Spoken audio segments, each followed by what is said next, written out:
ಎಲ್ಲರಿಗೂ ನಮಸ್ಕಾರ. ಇವತ್ತು ನಾನು ನಿಮಗೆ ನವರಾತ್ರಿಯ ವಿಶೇಷತೆ ಬಗ್ಗೆ ಹೇಳ್ಕೊಡ್ತೀನಿ.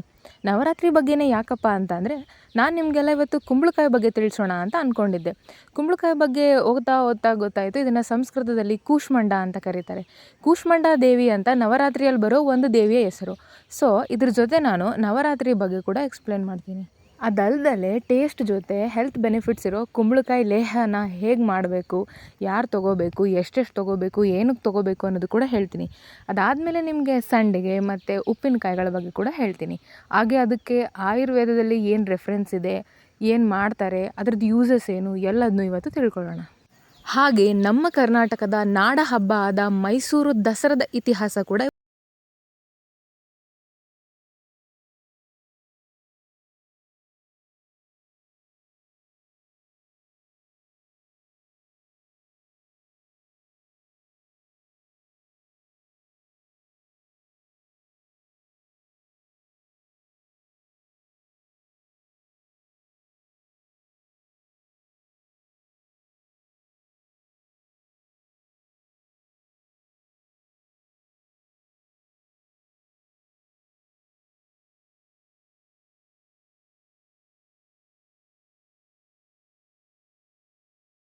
ಈ ವೇದಗಳನ್ನ, ಶ್ಲೋಕಗಳನ್ನ ನಂಬಬಹುದು, ನಮ್ಮದೇನೂ ಇರಬಹುದು.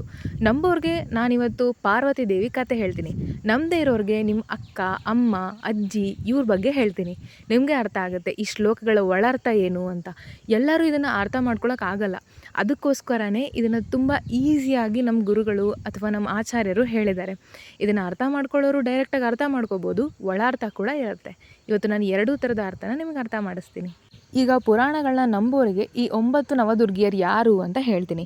ಮೊದಲು ಶೈಲಪುತ್ರಿ ಅಂದರೆ ಶಿವನ ಮದುವೆ ಆಗೋಕ್ಕೂ ಮುಂಚೆ ಸತಿಯಾಗಿ ಪಾರ್ವತಿ ದೇವಿ ಹುಟ್ಟಿರ್ತಾರೆ. ಪರ್ವತನ ಮಗಳೇ ಪಾರ್ವತಿ ಅಂದರೆ ಶೈಲಪುತ್ರಿ. ನೆಕ್ಸ್ಟು ಬ್ರಹ್ಮಚಾರಿಣಿ, ಇದು ಶಿವನ ಮದುವೆ ಆಗೋಕ್ಕೂ ಮುಂಚೆ ತಾಯಿಯ ಸ್ವರೂಪ. ಅದಾದಮೇಲೆ ಚಂದ್ರಘಂಟ, ಘೋರ ತಪಸ್ಸನ್ನು ಮಾಡಿದ ಪಾರ್ವತಿ ದೇವಿ ಶಿವನನ್ನು ಮದುವೆ ಆಗ್ತಾರೆ. ಮದುವೆ ಆದಮೇಲೆ ತನ್ನ ಹಣೆಯಲ್ಲಿ ಚಂದ್ರನನ್ನು ಧರಿಸ್ತಾರೆ, ಅದಕ್ಕೆ ಚಂದ್ರಘಂಟ ಅಂತ ಹೆಸರು. ಇನ್ನು ಕೂಷ್ಮಾಂಡ ದೇವಿ ಸ್ವರೂಪ ಯಾವ ಥರ ಇರುತ್ತಪ್ಪ ಅಂದರೆ, ದೇವಿಯ ಹೊಟ್ಟೆ ಮುಂದುಗಡೆ ಒಂದು ಕುಂಭ ಇರುತ್ತೆ. ಇದು ಬಸರಿ ಹೆಂಗಸಿನ ಸಂಕೇತ ಆಗಿರುತ್ತೆ. ಸೂರ್ಯಲೋಕದಲ್ಲಿದ್ದು ಸಾಕ್ಷಾತ್ ಪಾರ್ವತಿ ದೇವಿ ಈ ಬ್ರಹ್ಮಾಂಡನ ಸೃಷ್ಟಿ ಮಾಡ್ತಾರೆ. ಆಮೇಲೆ ಕಾರ್ತಿಕೇಯನಿಗೆ ಜನ್ಮ ನೀಡಿದ ನಂತರ ತಾಯಿನ ಸ್ಕಂದ ಮಾತಾ ಅಂತ ಕರೀತಾರೆ. ಈ ಮಹಿಷಾಸುರನ ವಧೆ ಮಾಡೋಕ್ಕೋಸ್ಕರ ತಾಯಿ ಕಾತ್ಯಾಯಿನಿ ರೂಪನ ಧರಿಸ್ತಾರೆ. ಹಾಗೆ ಶುಂಭ ನಿಶುಂಭರ ವಧೆಗಾಗಿ ಕಾಲರಾತ್ರಿ ಆಗ್ತಾರೆ. ಮೊದಲು ಪಾರ್ವತಿ ದೇವಿ ಸ್ವಲ್ಪ ಕೃಷ್ಣ ಬಣ್ಣ ಇದ್ದರು ಅಂತ ಹೇಳಿಕೆ. ಆಮೇಲೆ ಅವರು ಘೋರ ತಪಸ್ ಮಾಡಿ ಬೆಳ್ಳಗಾದ ಮೇಲೆ ಸಾಕ್ಷಾತ್ ಶಿವನೇ ಮಹಾಗೌರಿ ಅಂತ ಕರೀತಾರೆ. ಆಮೇಲೆ ತನ್ನ ಅರ್ಧಾಂಗಿ ಆಗಿದ್ದ ಪಾರ್ವತಿ ದೇವಿಗೆ ಸಿದ್ಧದಾತ್ರಿ ಅಂತ ಕೂಡ ಹೆಸರು ಬರುತ್ತೆ. ಸೊ ಈ ನವದುರ್ಗಿಯರ ಹೆಸರೇನೆಂದರೆ ಶೈಲಪುತ್ರಿ, ಬ್ರಹ್ಮಚಾರಿಣಿ, ಚಂದ್ರಘಂಟ, ಕೂಷ್ಮಾಂಡ, ಸ್ಕಂದಮಾತಾ, ಕಾತ್ಯಾಯಿನಿ, ಕಾಲರಾತ್ರಿ, ಮಹಾಗೌರಿ, ಸಿದ್ಧದಾತ್ರಿ. ಈಗ ನಮ್ಮದೇ ಇರೋರು ಇದೇನಪ್ಪ ಏನೋ ಒಂದು ಶ್ಲೋಕ ಹೇಳಿದ್ಲು, ಯಾವುದೋ ಪಾರ್ವತಿದು ಓಲ್ಡ್ ಸ್ಟೋರಿನೇ ಹೇಳಿದ್ಲು ಅಂತ ಅಂದ್ಕೋಬೇಡಿ. ಇದು ನಿಮ್ಮ ಜೊತೆಗಿರೋ ಪ್ರತಿಯೊಂದು ಹೆಣ್ಣಿನ ಕತೆ. ಅಂದರೆ ಒಂದು ಮಗು ಹುಟ್ಟಿದ ತಕ್ಷಣ ತನ್ನ ತಂದೆಯ ಹೆಸರಿನಿಂದ ಅವಳನ್ನ ಗುರುತಿಸಲ್ಪಡುತ್ತೆ. ಅದಕ್ಕೆ ಶೈಲಪುತ್ರಿ ಅಂತ ಕರೀತಾರೆ. ಆಮೇಲೆ ಅದೇ ಹೆಣ್ಣು ಗುರುಕುಲಕ್ಕೆ ಪ್ರವೇಶ ತಗೋತಾಳೆ. ಅಂದರೆ ನಿಮ್ಮ ಮಗು ಸ್ಕೂಲ್ಗೋ ಎಲ್ಲೋ ಹೋಗುತ್ತೆ, ಆವಾಗ ಅವಳಿಗೆ ಬ್ರಹ್ಮಚಾರಿಣಿ ಅಂತ ಕರೀತಾರೆ. ಆಮೇಲೆ ಅದೇ ಹೆಣ್ಣು ಹೊರಗಡೆ ಬಂದಮೇಲೆ ಈ ದೇವಿ ಕೈ 10 ಕೈಗಳಿರುತ್ತೆ. ಇದು ಏನು ರೆಪ್ರೆಸೆಂಟ್ ಮಾಡುತ್ತೆ ಅಂದರೆ, ಒಂದು ಹೆಣ್ಣು ಮಗು, ಇವಾಗೆಲ್ಲ ಅನ್ನಲ್ವಾ ಹೆಣ್ಣೊಂದು ಕಲಿತರೆ ಶಾಲೆಯೊಂದು ತೆರೆದಂತೆ ಅಂತ. ಅದೇ ಥರ ಒಂದು ಹೆಣ್ಣು ಶಾಲೆಗೆ ಹೋಗಿ ಬಂದ ನಂತರ ತಾನು 10 ವಿದ್ಯೆಗಳಲ್ಲಿ ಪರಿಣಿತಿ ಹೊಂದಿರ್ತಾಳೆ. ಅದಾದಮೇಲೆ ಅವಳಿಗೆ ಮದುವೆ ಆಗುತ್ತೆ. ಮದುವೆ ಆದಮೇಲೆ ಅವಳು ಪ್ರೆಗ್ನೆಂಟ್ ಆಗ್ತಾಳೆ. ಆವಾಗ ಅವಳಿಗೆ ಕೂಷ್ಮಾಂಡ ದೇವಿಗೆ ಹೋಲಿಸ್ತಾರೆ. ಅದಾದಮೇಲೆ ಅವಳು ತಾಯಿ ಆಗ್ತಾಳೆ, ಅದನ್ನು ಸ್ಕಂದ ಮಾತೆಗೆ ಹೋಲಿಸ್ತಾರೆ. ಅದಾದಮೇಲೆ ಯಾವುದೇ ತಾಯಿ ಆಗಲಿ ಆಮೇಲೆ ತುಂಬ ಕಷ್ಟಗಳನ್ನ ಎದುರಿಸೋದು, ತನ್ನ ಮಕ್ಕಳನ್ನ ಓದ್ಸೋಕ್ಕಾಗಲಿ, ಬೆಳೆಸೋಕ್ಕಾಗಲಿ, ಅವರಿಗೊಂದು ಒಳ್ಳೆಯ ಜೀವನ ರೂಪಿಸೋಕ್ಕಾಗಲಿ. ಸೊ ಅದಾದಮೇಲೆ ಬರೋ 2 ರೂಪಗಳು ಕೂಡ ಅಂದರೆ ಕಾತ್ಯಾಯಿನಿ ಮತ್ತು ಕಾಲರಾತ್ರಿ ತುಂಬ ಪವರ್ಫುಲ್ ಇರುತ್ತೆ. ಇದೇ ಟೈಮಲ್ಲಿ ದೇವಿಯರು ಕೂಡ ತುಂಬ ಜನರ ವಧೆ ಮಾಡ್ತಾರೆ. ಫಾರ್ ಎಕ್ಸಾಂಪಲ್ ಮಹಿಷಾಸುರ ಆಗಿರಲಿ ಅಥವಾ ಶುಂಭ ನಿಶುಂಭ ಆಗಿರಲಿ. ನೆಕ್ಸ್ಟ್ ಬಂದು 8ನೇದು ಮಹಾಗೌರಿ ಅಂದರೆ ಒಬ್ಬ ಸಂಪನ್ನೆ ಹೆಣ್ಣು ಮಗಳು. ಅಂದರೆ ಗಂಡ ಮಕ್ಕಳು ಎಲ್ಲ ಇರೋ ಒಂದು ತುಂಬಿದ ಕುಟುಂಬದ, ಈಗ ನಿಮ್ಮ ತಾಯಿಯರು ಎಲ್ಲರೂ ಇರ್ತಾರಲ್ಲ ಆ ಸ್ಟೇಜ್. ಅದಾದಮೇಲೆ ಸಿದ್ಧದಾತ್ರಿ, ಇದು ಕೊನೆಯ ಸ್ಟೇಜ್. ಇದು ಒಂದು ಅನುಭವ ಮಹಿಳೆಯ ಮಾರ್ಗ. ಅಂದರೆ ಇವಾಗ ಮನೇಲಿ ವಯಸ್ಸಾದವ್ರು ಇರ್ತಾರಲ್ಲ, ಇದು ಮಾಡಪ್ಪ, ಅದು ಮಾಡಬೇಡಪ್ಪ, ಅದು ಹಂಗಪ್ಪ, ಇದು ಹಿಂಗಪ್ಪ ಅಂತ. ಸೊ ಮನೇಲಿರೋ ಹಿರಿಯ ತಲೆನೇ ಈ ಸಿದ್ಧದಾತ್ರಿ. ಅವರು ನಿಮ್ಮ ಜೀವನದಲ್ಲಿ ಏನು ಬೇಕು, ಏನು ಬೇಡ ಅಂತ ಎಲ್ಲ ಹೇಳ್ತಾರೆ. ಅದಕ್ಕೆ ಎಲ್ಲ ಮೊಮ್ಮಕ್ಕಳಿಗೂ ತನ್ನ ಅಜ್ಜಿ ತುಂಬ ಪ್ರಿಯ ಅಲ್ವಾ. ಇದಿಷ್ಟು ಆ ಪಾರ್ವತಿ ಹಾಗೂ ಪ್ರತಿಯೊಂದು ಹೆಣ್ಣಿನ ಕತೆ. ಇದಾದಮೇಲೆ ನಾನು ನಿಮಗೆ ಅದಕ್ಕೂ ಮುಂಚೆ ನಾನು ಹೇಳಿದ್ನಲ್ಲ ಮೈಸೂರಿನ ದಸರಾದ ಬಗ್ಗೆ ಹೇಳ್ತೀನಿ ಅಂತ. ನಮ್ಮ ಮೈಸೂರು ದಸರಾ ಇಷ್ಟಕ್ಕೆ ನಿಲ್ಲಲ್ಲ. ಈ ನವರಾತ್ರಿ ನಂತರ ತಾಯಿಯ ವಿಜಯದಶಮಿ ನಡೆಯುತ್ತೆ, ಅಂದರೆ 10ನೇ ದಿನ ಅಂದು ಜಂಬೂ ಸವಾರಿ ಆಗುತ್ತೆ. ಇದರದ್ದು ಸ್ವಲ್ಪ ಹಿಸ್ಟ್ರಿ ತಿಳ್ಕೊಂಡು ಬರೋಣ. ನವರಾತ್ರಿ ಕಳೆದ ನಂತರ ಅಂದರೆ 10ನೇ ದಿನ ವಿಜಯದಶಮಿ, ಅವತ್ತೇ ನಾವು ಮೈಸೂರು ದಸರಾನ ಆಚರಿಸೋದು. 4ನೇ ಶತಮಾನದ ಇತಿಹಾಸ ಇರೋ ಈ ನಾಡ ಹಬ್ಬ ಮೊದಲು ವಿಜಯನಗರ ಸಾಮ್ರಾಜ್ಯದಲ್ಲಿ ಸ್ಟಾರ್ಟ್ ಆಗಿದ್ದು. ಶ್ರೀಕೃಷ್ಣ ದೇವರಾಯರು ಇದನ್ನು ನಡೆಸ್ಕೊಂಡು ಬರ್ತಿದ್ರು. ನೀವು ಈಗಲೂ ಕೂಡ ನಮ್ಮ ಹಂಪಿಲಿ ಮಹಾನವಮಿ ದಿಬ್ಬ, ವಿಜಯ ವಿಠಲ ದೇವಸ್ಥಾನ ಎಲ್ಲದನ್ನೂ ನೋಡ್ಬೋದು. ಸೊ ಮೊದಲು ಇದು ಹಂಪಿಯಲ್ಲಿನೇ ಕೇಂದ್ರೀಕೃತವಾಗಿದ್ದು, ಅದಾದಮೇಲೆ ನಮ್ಮ ವಿಜಯನಗರದ ಪತನದ ಅನಂತರ ಯದುವಂಶದ ಮೈಸೂರಿನ ಒಡೆಯರು ಈ ಪ್ರತಿದಿನ ಮುಂದುವರಿಸ್ತಾ ಬರ್ತಾರೆ. ಅಂದು ಅಂದರೆ 1610ನೇ ಶತಮಾನದಲ್ಲಿ ಈ ದಸರಾ ಮಹೋತ್ಸವನ ಈ ಮೈಸೂರಿನ ರಾಜಧಾನಿಯಾದ ಶ್ರೀರಂಗಪಟ್ಟಣದಲ್ಲಿ ನಡೆಸ್ತಿದ್ರು. ಆವಾಗ ವಿಜಯನಗರದ ರಾಜ ಪರಂಪರೆಯಂತೆ ನವರಾತ್ರಿ ಉತ್ಸವದ ವಿಜಯದಶಮಿಯ ದಸರಾ ಮಹೋತ್ಸವನ ಆರಂಭಿಸ್ತಾರೆ. ಅದಾದಮೇಲೆ 1799ರವರೆಗೂ ಅಲ್ಲೇ ನಡೆಯುತ್ತೆ. ಹಾಗೆ 1799ನೇ ಶತಮಾನದಲ್ಲಿ ಇದನ್ನು ಮೈಸೂರಿಗೆ ವರ್ಗಾವಣೆ ಮಾಡ್ತಾರೆ. ಅಂದರೆ ಶ್ರೀರಂಗಪಟ್ಟಣದಲ್ಲಿ ನಡೀತಿದ್ದ ದಸರಾ ಮಹೋತ್ಸವನ ಮೈಸೂರಿಗೆ ವರ್ಗಾಯಿಸ್ತಾರೆ.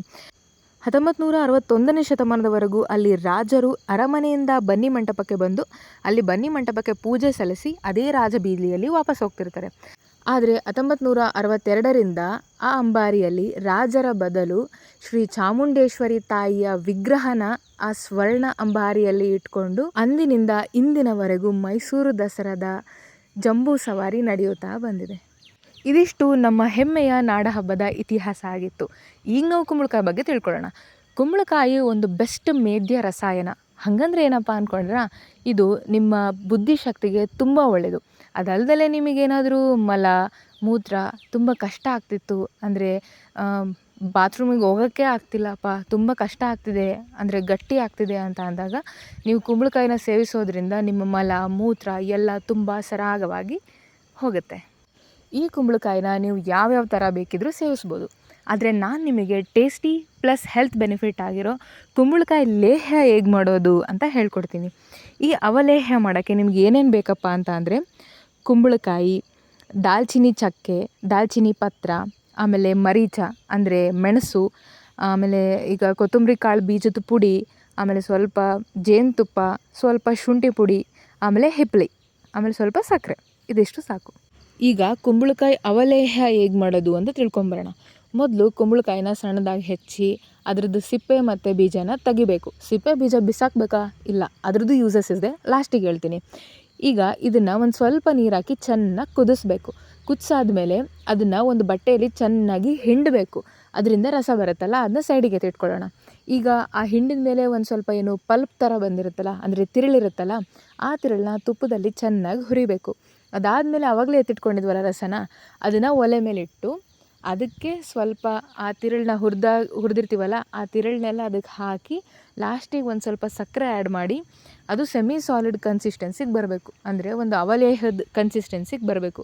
ಅವಲೇಹದ ಕನ್ಸಿಸ್ಟೆನ್ಸಿ ಅಂದರೆ ಈಗೆಲ್ಲರೂ ಅಯ್ಯಪ್ಪ ಸ್ವಾಮಿ ಪ್ರಸಾದ ತಿಂದಿರ್ತೀರಲ್ಲ, ಆ ಕನ್ಸಿಸ್ಟೆನ್ಸಿಗೆ ಬರಬೇಕು. ಅದಾದಮೇಲೆ ಅದನ್ನು ಆ ಕನ್ಸಿಸ್ಟೆನ್ಸಿಗೆ ಬಂದ ತಕ್ಷಣ ಅದನ್ನ ಒಲೆಯಿಂದ ಇಳಿಸಿ ಅದಕ್ಕೆ ಆವಾಗಲೇ ಏನೇನು ಹೇಳಿದ್ನಲ್ಲ ಅದೆಲ್ಲದ್ರದ್ದು ಪುಡಿ ಹಾಕಬೇಕು. ಅಂದರೆ ದಾಲ್ಚಿನ್ನಿ ಚಕ್ಕೆ, ದಾಲ್ಚಿನ್ನಿ ಎಲೆಗಳು, ಆಮೇಲೆ ಶುಂಠಿ, ಅದೆಲ್ಲ ಏನೇನು ಮುಂಚೆ ಹೇಳಿದ್ನಲ್ಲ ಅದೆಲ್ಲದನ್ನು ಪುಡಿ ಮಾಡಿಟ್ಕೊಂಡು ಅದನ್ನು ಅದಕ್ಕೆ ಹಾಕಿ ಕಲಿಸ್ಬೇಕು. ಕಲಸಿ ಅದನ್ನು ಸ್ವಲ್ಪ ಅದಾಗದೇ ತಣ್ಣಗಾಗಕ್ಕೆ ಬಿಡಬೇಕು. ಅದು ತಣ್ಣಗಾದಮೇಲೆ ಅದಕ್ಕೆ ಸ್ವಲ್ಪ ಜೇನುತುಪ್ಪನ ಆ್ಯಡ್ ಮಾಡಿ ಒಂದು ಏರ್ ಟೈಟ್ ಕಂಟೈನರ್, ಅಂದರೆ ಗಾಳಿ ಆಡದೇ ಇರೋ ಥರ ನೀವು ಎತ್ತಿಡಬೇಕು. ನಾನು ಇಷ್ಟೊತ್ತು ಹೇಳಿದ್ನಲ್ಲ, ಇದನ್ನೆಲ್ಲ ನೀವು ಕಾಪರ್ ವೆಸಲ್ ಅಂದರೆ ತಾಮ್ರ ಪಾತ್ರೆಯಲ್ಲಿ ಮಾಡಿದರೆ ತುಂಬ ಒಳ್ಳೆಯದು. ಅದಿಲ್ಲಪ್ಪ ಇವಾಗ ಏನು ಮಾಡೋಕ್ಕಾಗಲ್ಲ ಅಂದರೆ ಸ್ಟೇನ್ಲೆಸ್ ಸ್ಟೀಲ್ ವೆಸಲಲ್ಲಿ ಕೂಡ ನೀವು ಮಾಡ್ಕೋಬೋದು. ಆವಾಗಲೇ ಎತ್ತಿಡಕ್ಕೆ ಹೇಳಿದ್ನಲ್ಲ ಸೀಡ್ಸು, ಅದು ಪ್ರೋಟೀನಿಗೆ ಬೆಸ್ಟ್ ಅಂದರೆ ಬೆಸ್ಟ್.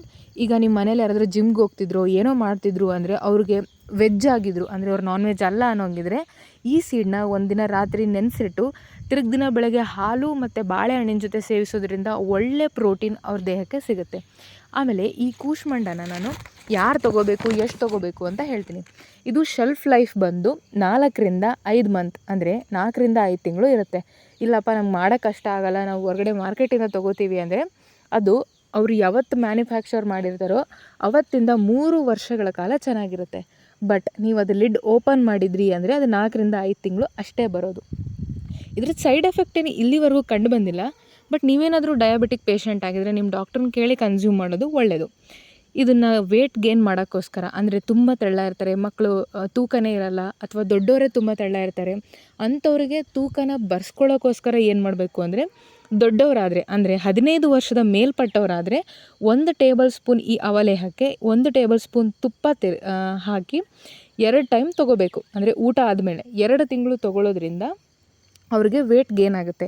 ಆಮೇಲೆ ಇನ್ನೊಂದು ಮರಿಬೇಡಿ, ಇದು ತೊಗೊಂಡ್ಮೇಲೆ ಆದಷ್ಟು ಬಿಸಿನೀರು ಕುಡಿಯೋಕ್ಕೆ ಟ್ರೈ ಮಾಡಿ, ಯಾಕಂದರೆ ಅದು ಚೆನ್ನಾಗಿ ಡೈಜೆಸ್ಟ್ ಆಗುತ್ತೆ. ಅದೇ 5-15 ವರ್ಷದ ಮಕ್ಕಳಿದ್ರೆ 1 ಟೇಬಲ್ ಸ್ಪೂನ್ ಬದಲು 1 ಟೀ ಸ್ಪೂನ್ ಅಷ್ಟು ಅವಲೇಹ ತೊಗೊಂಡು 1 ಟೀ ಸ್ಪೂನ್ ತುಪ್ಪ ಮಿಕ್ಸ್ ಮಾಡಿ ಊಟ ಆದಮೇಲೆ ದಿನಕ್ಕೆ 2 ಸರಿ 2 ತಿಂಗಳು ತೊಗೊಳ್ಳೋದ್ರಿಂದ ಮಗು ಕೂಡ ವೇಟ್ ಬರುತ್ತೆ. ಇದನ್ನು ತೊಗೊಳ್ಳೋದ್ರಿಂದ ಬರೀ ತೂಕ ಇನ್ಕ್ರೀಸ್ ಆಗೋದು ಅಲ್ಲದೆ ನಿಮ್ಮ ಮಾನಸಿಕ ಶಕ್ತಿ ಕೂಡ ಜಾಸ್ತಿ ಆಗುತ್ತೆ. ಅಂದರೆ ನಿಮ್ಮ ಮಾನಸಿಕ ಆರೋಗ್ಯ ಕಂಟ್ರೋಲಿಗೆ ಬರುತ್ತೆ. ಸ್ಟ್ರೆಸ್ಸಲ್ಲಿದ್ರಿ, ಏನೋ ತುಂಬ ಕೆಲಸ ಇತ್ತು, ಅದು ಇದು ಟೆನ್ಷನಲ್ಲೆಲ್ಲ ಇರ್ತೀರಲ್ಲ, ನೀವು ಇದನ್ನು ಕನ್ಸ್ಯೂಮ್ ಮಾಡೋದ್ರಿಂದ ನಿಮ್ಮ ಹೆಲ್ತಿಗೆ ತುಂಬ ಒಳ್ಳೆಯದು. ಅಂದರೆ ಇದು ನಿಮಗೆ ಸ್ಟ್ರೆಸ್ ರಿಲೀವರ್ ಆಗಿ ಕೂಡ ಕೆಲಸ ಮಾಡುತ್ತೆ. ಇದಿಷ್ಟು ಕುಂಬಳಕಾಯಿ ಬಗ್ಗೆ ಆಯಿತು. ನಮ್ಮನೇಲಿ ಕೂಡ ಕುಂಬಳಕಾಯಿ ಮಾಡಿದರು. ಎಲ್ಲ ಕಡೆಯಲ್ಲೂ ಒಂದೇ ಥರ ಮಾಡಲ್ಲ. ಇದನ್ನು ದಕ್ಷಿಣ ಕನ್ನಡದಲ್ಲಿ ಸಾಂಬಾರು ಮಾಡ್ತಾರೆ, ಪಾಯಸ ಮಾಡ್ತಾರೆ, ಹಲ್ವಾ ಮಾಡ್ತಾರೆ. ಬಟ್ ನಮ್ಮ ಸೈಡ್ ಅಂದರೆ ಉತ್ತರ ಕರ್ನಾಟಕದಲ್ಲಿ ಎಸ್ಪೆಷಲಿ ನಮ್ಮ ಮನೇಲಿ ಇದನ್ನು ಫಸ್ಟು ಚೆನ್ನಾಗಿ ಈ ಥರ ಕಟ್ ಮಾಡಿ 1-2 ವಿಷಲ್ ಹೊಡೆಸಿ ಚೆನ್ನಾಗಿ ಬೆಂದ ಮೇಲೆ ಬೇರೆ ಕಡೆ ಬೆಲ್ಲದ ಪಾಕ ಮಾಡಿ, ಆ ಪಾಕ ಮತ್ತು ಒಂದು ಸ್ವಲ್ಪ ಬಿಸಿ ಹಾಲು, ನಾವು ಊಟ ಮಾಡಬೇಕಾದ್ರೆ 2 ಕುಂಬಳಕಾಯಿ ಹೋಳು, ಒಂದು ಸ್ವಲ್ಪ ಬೆಲ್ಲದ ಪಾಕ, ಆಮೇಲೆ ಒಂದು ಸ್ವಲ್ಪ ಹಾಲು ಹಾಕ್ಕೊಂಡು ತಿಂತಿರೋದಪ್ಪ. ಚೆನ್ನಾಗಿರುತ್ತೆ. ನಂಗೆ ಸ್ವೀಟ್ ಆಗೋಲ್ಲ, ಬಟ್ ನಮ್ಮ ಮನೇಲಿ ಎಲ್ಲರಿಗೂ ಇಷ್ಟ. ಒಳ್ಳೇದಲ್ವಾ, ಬ್ರೈನ್ಗೂ ಒಳ್ಳೆಯದು, ಬುದ್ಧಿಶಕ್ತಿಗೂ ಒಳ್ಳೆಯದು. ಯಾರು ಬೇಡ ಅಂತಾರೆ? 1-2 ತಿಂತೀನಿ ಹಾಗೆ. ಈಗ ಉಪ್ಪಿನಕಾಯಿ ಬಗ್ಗೆ ತಿಳ್ಕೊಳ್ಳೋಣ. ಡೈರೆಕ್ಟಾಗಿ ನಮ್ಮ ಆಯುರ್ವೇದದಲ್ಲಿ ಎಲ್ಲೂ ಉಪ್ಪಿನಕಾಯಿ ಅಂತಲೇ ಬರೆದಿಲ್ಲ. ಬಟ್ ಆಹಾರದಲ್ಲಿ ಮೊದಲು ಕಟು ಮತ್ತು ಆಮ್ಲ ರಸ ಇರೋ ಆಹಾರ ತೊಗೋಬೇಕು. ಯಾಕಂದರೆ ಅದು ನಮ್ಮ ಡೈಜೆಸ್ಟಿವ್ ಪವರ್ನ ಜಾಸ್ತಿ ಮಾಡುತ್ತೆ. ಫಾರ್ ಎಕ್ಸಾಂಪಲ್, ನೀವು ಯಾವುದಾದ್ರೂ ಊಟ ಮಾಡೋಕ್ಕೂ ಮುಂಚೆ ಉಪ್ಪಿನಕಾಯಿ ಹಾಕ್ಕೊಂಡಾಗ ನೀವು ತಿಂದಿರೋ ಊಟ ತುಂಬ ಚೆನ್ನಾಗಿ ಡೈಜೆಸ್ಟ್ ಆಗುತ್ತೆ. ಅದಕ್ಕೆ ನೀವು ಇವಾಗ ಯಾವುದಾದ್ರೂ ದೊಡ್ಡ ದೊಡ್ಡ ಮದುವೆಗಳಲ್ಲಿ ಮನೆಗಳಿಗೆ ಹೋದಾಗ ಊಟಕ್ಕೂ ಮುಂಚೆ ಉಪ್ಪಿನಕಾಯಿ ಕೊಡ್ತಾರೆ. ಈಗ ನೀವೇ ನೋಡಿ, ಯಾವುದಾದ್ರೂ ಆಹಾರ ಉಪ್ಪು ಹುಳಿ ಖಾರ ಕಡಿಮೆ ಇದ್ದಾಗ ಮಾತ್ರ ನೀವು ಉಪ್ಪಿನಕಾಯಿ ಹಾಕ್ಕೊಳ್ಳೋದು ಜಾಸ್ತಿ. ಮೊದಲೇ ಆಹಾರ ಖಾರ ಅಥವಾ ಉಪ್ಪು ಹುಳಿ ಜಾಸ್ತಿ ಇದ್ದರೆ ನೀವು ಹಾಕ್ಕೊಳ್ಳಲ್ಲ. ನಿಮ್ಗೆ ಇನ್ನೊಂದು ಪಾಯಿಂಟ್ ಹೇಳಬೇಕು. ಏನಪ್ಪ ಅಂದರೆ, ಆ ದೇವರು ನಮ್ಗೆ ಏನು ಬೇಕು ಏನು ಬೇಡ ಅಂತ ಹೇಳೋಕ್ಕೆ ನಮ್ಮಲ್ಲೇ ಇಂಡಿಕೇಟರ್ನ ಇಟ್ಟಿದ್ದಾನೆ. ಏನಪ್ಪ ಇದು ಇಂಡಿಕೇಟ್ರು, ಇದು ಏನು ಹೇಳ್ತಿದ್ದಾಳೆ ಅಂದ್ಕೊಂಡ್ರಾ? ಈಗ ನಿಮಗೆ ಅಜೀರ್ಣ ಆಗಿರುತ್ತೆ, ಆವಾಗ ನಿಮಗೆ ಅರುಚಿ ಫೀಲ್ ಆಗುತ್ತೆ, ಅಂದರೆ ಟೇಸ್ಟೇ ಗೊತ್ತಾಗಲ್ಲ. ಯಾಕಪ್ಪ ಅಂದರೆ, ಇವಾಗ ನೀವು ರುಚಿ ಚೆನ್ನಾಗಿದ್ರೆ ತಾನೇ ಸರಿಗೆ ಊಟ ಮಾಡೋದು. ನಿಮ್ಮ ಹೊಟ್ಟೆ ನಿಮಗೆ ಹೇಳುತ್ತೆ, ಅಯ್ಯೋ ಮಂಕೆ, ನೀನು ಮುಂಚೆ ತಿಂದಿರೋ ಊಟನೇ ಅಜೀರ್ಣ ಆಗಿದೆ, ನೀನು ಇನ್ಯಾಕೆ ಊಟ ಮಾಡ್ತೀಯಾ ಅಂತ ನಿಮಗೆ ನಾಲ್ಗೆಲಿ ರುಚಿ ಗೊತ್ತಾಗಲ್ಲ. ಅದೇ ನಿಮಗೆ ಅದು ಜೀರ್ಣ ಆದಮೇಲೆ ನಿಮಗೆ ಟೇಸ್ಟ್ ಗೊತ್ತಾಗಕ್ಕೆ ಸ್ಟಾರ್ಟ್ ಆಗುತ್ತೆ. ಅಂದರೆ ಹೊಟ್ಟೆಲಿ ಊಟ ಖಾಲಿ ಆಗಿದೆಯಪ್ಪ, ನಂಗೆ ಊಟ ಕಳಿಸು ಅಂತ ಹೇಳೋದು. ಸೊ ನಿಮಗೆ ಅಜೀರ್ಣ ಆದಾಗ ಟೇಸ್ಟ್ಲೆಸ್ನೆಸ್, ಅಂದರೆ ನಿಮಗೆ ರುಚಿ ಗೊತ್ತಾಗ್ತಿಲ್ಲ ಅಂದರೆ ಇವಾಗ ಆಹಾರ ತೊಗೋಬಾರ್ದು ಅಂತ ಅರ್ಥ. ಸೊ ನಮ್ಮ ಮನೇಲಿ ನಮ್ಮಮ್ಮ ಮಾವಿನಕಾಯಿ ಉಪ್ಪಿನಕಾಯಿ ಮಾಡ್ತಿದ್ರು. ನಾನು ಆಗಲೇ ಮೊನ್ನೆನೂ ಮಾವಿನಕಾಯಿ ಬಗ್ಗೆ ವಿಡಿಯೋ ಮಾಡಿದ್ದೀನಿ. ಸೊ ಅದೇ ಮಾವಿನಕಾಯಿಂದ ನಮ್ಮಮ್ಮ ಉಪ್ಪಿನಕಾಯಿ ಮಾಡೋಕ್ಕೆ ಹೊರಟಿದ್ರು. ಬಟ್ ಈ ಸರಿ ಸ್ವಲ್ಪ ಡಿಫ್ರೆಂಟಾಗಿ ಮಾಡಿದ್ದಾರೆ. ಒಂದು ಸಾರಿ ಮಾಡಿದಾಗ ಅದು ಮಾವಿನಕಾಯಿ ಕೊಳ್ತು ಹೋಗ್ಬಿಟ್ಟಿತ್ತಂತೆ. ಸೊ ಈ ಸರಿ ಆ ಥರ ಆಗಬಾರ್ದು ಅಂತ ನಮ್ಮಮ್ಮ ಈ ಮಾವಿನಕಾಯಿನ ಹೆಚ್ಚಿ ಮೊದಲಿದ್ನ ಚೆನ್ನಾಗಿ ಬಿಸಿಲಲ್ಲಿ ಒಣಗಿಸ್ಬಿಟ್ಟು ಆಮೇಲೆ ಇದನ್ನು ಉಪ್ಪಿನಕಾಯಿ ಹಾಕಿದ್ದಾರೆ. ಉಪ್ಪಿನಕಾಯಿಗೆ ಮೆಂತ್ಯನ ಚೆನ್ನಾಗಿ ಹುರಿದು ಪುಡಿ ಮಾಡಿ ಇಟ್ಕೊಂಡು, ಎಣ್ಣೆ, ಅದಕ್ಕೊಂದು ಸ್ವಲ್ಪ ಬೆಳ್ಳುಳ್ಳಿ, ಆಮೇಲೆ ಮೆಂತ್ಯ ಪುಡಿ, ಆಮೇಲೆ ನಾವು ಆವಾಗಲೇ ಒಣಗಿಸಿಟ್ಕೊಂಡ್ವಲ್ಲ ಮಾವಿನಕಾಯಿ, ಇದನ್ನು ಹಾಕಿ ಖಾರದ ಪುಡಿ ಎಲ್ಲ ಹಾಕಿ ಚೆನ್ನಾಗಿ ಮಿಕ್ಸ್ ಮಾಡಿ ಅದನ್ನು ಇಟ್ಟರು. ಸೊ ಈ ಸರಿ ಆ ಥರ ಆಗಬಾರ್ದು ಅಂತ ಉಪ್ಪಿನಕಾಯಿನ ಈ ರೀತಿ ಮಾಡಿದ್ದಾರೆ. ಆಮೇಲೆ ನನ್ನ ಸೊಸೆ ತಿಂದ್ಲಪ್ಪ, ಅವಳು ಹೇಳಿದ್ರೆ ಮುಗೀತು, ಸೂಪರ್ ಅಂದ್ಲು. ಅಲ್ಲಿಗೆ ಉಪ್ಪಿನಕಾಯಿ ಕತೆ ಕ್ಲೋಸ್. ನೆಕ್ಸ್ಟು ಸಂಡಿಗೆನೂ ಡೈರೆಕ್ಟಾಗಿ ಹೇಳಿಲ್ಲ, ಬಟ್ ಯಾವ ರೀತಿ ಮಾಡಬೇಕು ಅಂತ ಹೇಳಿದ್ದಾರೆ. ಅಂದರೆ ಇದನ್ನು ಅಕ್ಕಿಯಿಂದ ಮಾಡಬೇಕು ಅಂತ ಮೇನಾಗಿ ಮೆನ್ಷನ್ ಮಾಡಿರೋದು. ಸೊ ನಮ್ಮ ಸಂಸ್ಕೃತದಲ್ಲಿ ಏನು ಹೇಳಿದಾರಪ್ಪ ಅಂತ ಅಂದರೆ, ಅಕ್ಕಿನ ಚೆನ್ನಾಗಿ ಕುದಿಸಿ ಅದನ್ನು ಮಿಕ್ಸಿ ಮಾಡಿ ಬಿಸಿಲಲ್ಲಿ ಒಣಗಿಸಿ ಅದನ್ನು ಕರೆದು ತಿನ್ನೋದೇ ಬೆಸ್ಟ್ ಸ್ನ್ಯಾಕ್ಸ್. ಅಂದರೆ ಈಗ ಬೇರೆ ಬೇರೆ ಸ್ನ್ಯಾಕ್ಸ್ ಇರುತ್ತೆ, ಅದು ನಿಮ್ಮ ಬಾಡಿಗೆ ಒಳ್ಳೆಯದಾಗಿರಲ್ಲ, ಸೊ ಒಂದು ಹೆಲ್ತಿ ಸ್ನ್ಯಾಕ್ ಈಸ್ ಸಂಡಿಗೆ. ಈ ಸಂಡಿಗೆನ ಹೆಂಗೆ ಮಾಡ್ತಾರಪ್ಪ ಅಂದರೆ, ಒಂದು ಓವರ್ನೈಟ್ ಅಕ್ಕಿನ ಚೆನ್ನಾಗಿ ನೆನೆ ಹಾಕಿ ನೆಕ್ಸ್ಟ್ ಡೇ ಅದನ್ನು ಮಿಕ್ಸಿಗೆ ಹಾಕಿ ಅದನ್ನು ಚೆನ್ನಾಗಿ ಒಂದಕ್ಕೆ 6 ಪಟ್ಟು ನೋಡಿ, ಈ ಕಪ್ಪಲ್ಲಿ 1 ಕಪ್ಪಷ್ಟು ನೆನೆಸಿರೋ ಅಕ್ಕಿ ತೊಗೊಂಡಿದೆ. ಒಂದು ಕೊಡಪಾನದಷ್ಟು ನೀರು ಹಾಕಿ ಇದನ್ನ ಚೆನ್ನಾಗಿ ಮಳಿಸ್ತಾರೆ. ನೋಡಿ, ಇದು ಈ ರೀತಿ ಮಿಂಚ್ ಕಾಣಬೇಕು ನಿಮಗೆ, ಆವಾಗ ಇದು ಚೆನ್ನಾಗಿ ಬೆಂದಿದೆ ಅಂತ ಅರ್ಥ. ಅದಾದಮೇಲೆ ಇದನ್ನು ಕೆಳಗಿಟ್ಟು ಇದಕ್ಕೆ ಜೀರಿಗೆ ಪುಡಿ, ಉಪ್ಪು, ನೀವು ಮಸಾಲ ಸಂಡಿಗೆ ಮಾಡೋಂಗಿದ್ರೆ ಏನೇನು ಮಸಾಲಾಗೆ ಏನೇನು ಬೇಕೋ ಎಲ್ಲ ಹಾಕ್ಕೊಂಡು ನಾರ್ಮಲಾಗಿ ಮೆಣಸಿನಕಾಯಿನ ಮಿಕ್ಸಿ ಮಾಡಿ ಹಾಕ್ತಾರೆ. ಈ ಸರಿ ನಮ್ಮ ಮನೇಲಿ ಅದನ್ನ ಹಾಕಿಲ್ಲ, ಜಸ್ಟ್ ಜೀರಿಗೆ ಉಪ್ಪು ಹಾಕಿ ಇದು ಬಿಸಿ ಬಿಸಿ ಇದ್ದಾಗಲೇ ಅಥವಾ ಸ್ವಲ್ಪ ಹಾರಿದ ಮೇಲೂ ನಡೆಯುತ್ತೆ. ಮನೆ ಮೇಲ್ಗಡೆ ಚೆನ್ನಾಗಿ ಎಲ್ಲಿ ಸ್ಪೇಸ್ ಇರುತ್ತೋ ಅಲ್ಲಿ ಸೀರೆ ಹಾಸಿ ಅಲ್ಲಿ ಈ ರೀತಿ ನೋಡಿ, ನಮ್ಮ ಮನೇಲಿ ನಮ್ಮ ದೊಡ್ಡಮ್ಮ ನಮ್ಮಮ್ಮ ಎಲ್ಲರೂ ಇಡ್ತಿದ್ದಾರೆ. ಸಂಡಿಗೆ ಇಟ್ಟು ಚೆನ್ನಾಗಿ ಒಂದಿನ ಒಣಗಿಸಿದಾದ್ಮೇಲೆ ಅದನ್ನು ತೆಗೆದು ನೋಡಿ, ಅದು ಈ ಕನ್ಸಿಸ್ಟೆನ್ಸಿಗೆ ಬಂದಿರುತ್ತೆ. ಅದಾದ್ಮೇಲಿಂದ ಎಣ್ಣೆಲಿ ಕರ್ಕೊಂಡು ತಿಂದುಬಿಟ್ರೆ ಮುಗಿತಪ್ಪ, ಕರ್ಮ್ ಅಂತ. ಯಾವುದಾದ್ರೂ ಹಬ್ಬ ಇರಲಿ, ಹುಣ್ಣಿಮೆ ಇರಲಿ, ಯಾವುದಾದ್ರೂ ಭರ್ಜರಿಯಾಗಿ ಊಟ ಮಾಡಿದಾಗ ಈ ಸಂಡಿಗೆ ತಿನ್ನೋದು ಪ್ರತೀತಿ. ಇದರಲ್ಲಿ ಫೈಬರ್ ಕಂಟೆಂಟ್ ಜಾಸ್ತಿ ಇರುತ್ತೆ, ಫ್ಯಾಟ್ ಕಂಟೆಂಟ್ ಕಡಿಮೆ ಇರುತ್ತೆ.